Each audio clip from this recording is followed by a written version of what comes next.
the only Chicago Peach. Where'd they go? It's right here. Yeah. I just wanted to do the name change. Yeah, I mean, you gotta update the brand before Ultimate exactly. Somehow, yeah. I mean, I don't know. Like, I wish I could do the same thing, but like, I don't know. I'm happy with it, and I mean, also like, I'm stuck with it now because with all the third strike that everybody knows me now as like, I'm like, okay, well. At least for me, like. It was because I had the art side where I do a lot of my own artwork, so I was like, why not merge both aliases? That's true, yeah. So right now, we're going to have CrashGear and Panda Bair on stream. Panda Bair being a very reputable villager main within the Midwest area, and CrashGear, he's really, like, never underestimate the ability of Charizard, because there's some crazy setups that you can get. CrashGear has kind of been one of those players where it's just like one of the regulars here at Ignition where that sometimes he can just kind of come into his own and just do some pretty cool stuff every now and then.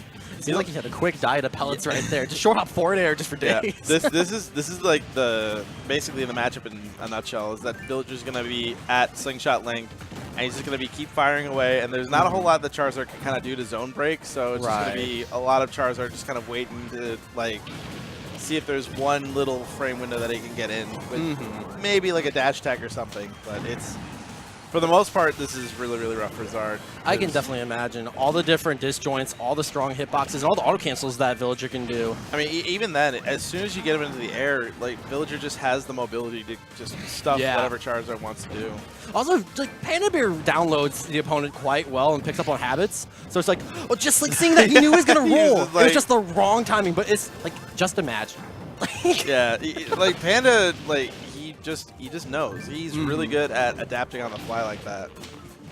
Dude, I remember, I don't know how long it's been since I've been here, but when Panda Bair was on stream, every single time, he would just get an amazing bowling ball set up.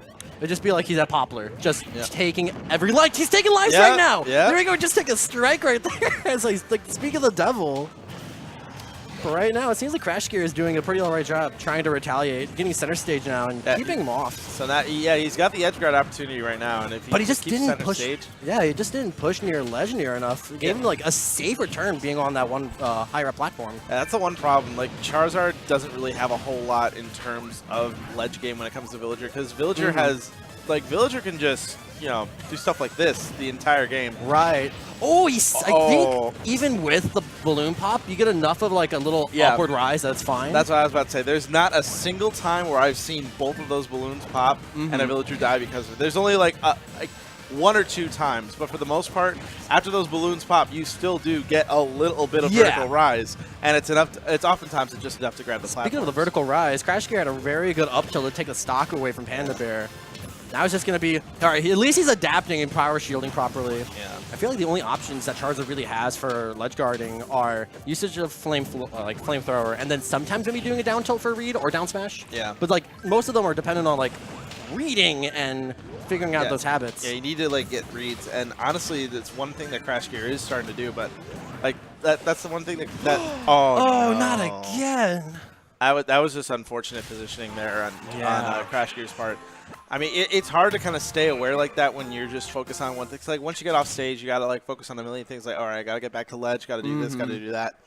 You really don't see villagers set up for that kind of thing until it's too late. And then once you're just directly beneath it and you just get hit by it.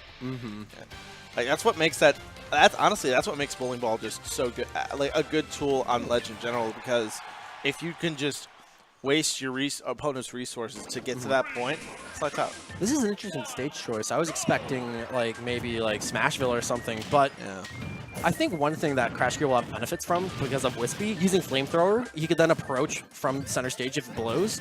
Ooh, nice job there, but he didn't really be fine. Spike. Yeah. Oh, gets a 3-turn of Spike.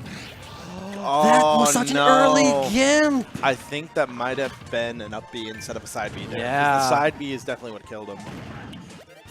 Very preemptive smash there.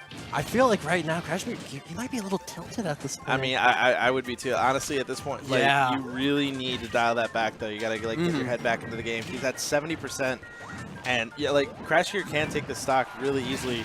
You just got to play his cards right. Like he's getting good damage off stage, and he's trying to challenge Panda Bair, and it's working somewhat. He's getting good damage, but he needs to get a kill option, and he needs to do it now so that he can wipe that first stock from his mind. That was a nice little conversion there to get him off stage. Right now, this is probably his best opportunity. He's just got to be really patient. Going to be looking for max distance back air, max distance forward air. That is sad to know. Yes. Such a strong beast of a creature and then like a little rock. Flare, a slingshot will stop Flare Blitz dead in its tracks. It is. That is such weird priority. Oh no! Oh, you hate to see it. You really do. You hate to see it.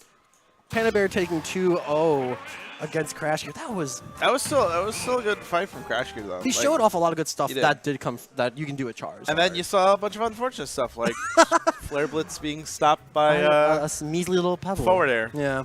I also think like because Villager's style is very much like zoning away and then also camping and projectile spam. I feel as if so when you have people that can get easily tilted or like that have a very like weak competitive mindset, when you just get tacked on with small bits of damage and just being constantly hit, that can definitely take a toll on your mentality. We were just talking about that. Spidey was just coming over. Like, hey, yo, like, hey, he answered a mystery. Who would win? A dragon on fire or a pellet? One measly or one pellet boy? Oh, gosh. I just, honestly, the vision of that is the funniest thing in my head. Because you just see him charge up for the Flare Blitz, and Panda just falls back fair, falls out of it, nothing special. Just like an average day in the mayor of Smashville. You know, honestly, since pellet stops it, I wonder what other projectiles can stop it. I know Peach's Turnip does, and I know that I think the only thing I don't think is speaking of Spidey, what if Hadoken stops it? I was gonna say of Corn's charge. I actually don't think Corn's charge does. Well, and not even Red Fireball, just Hadoken. Just like regular Hadoken, yeah. Jeez. Oh god, wait a minute. Pikmin could stop it. Like a purple Pikmin for sure. Do you think the others would be able to though? Ones with knockback. It would probably have to be. It would have to be purple because that was the one. That's the one with knockback. Jeez, now I'm trying to think of all the different projectiles that also work.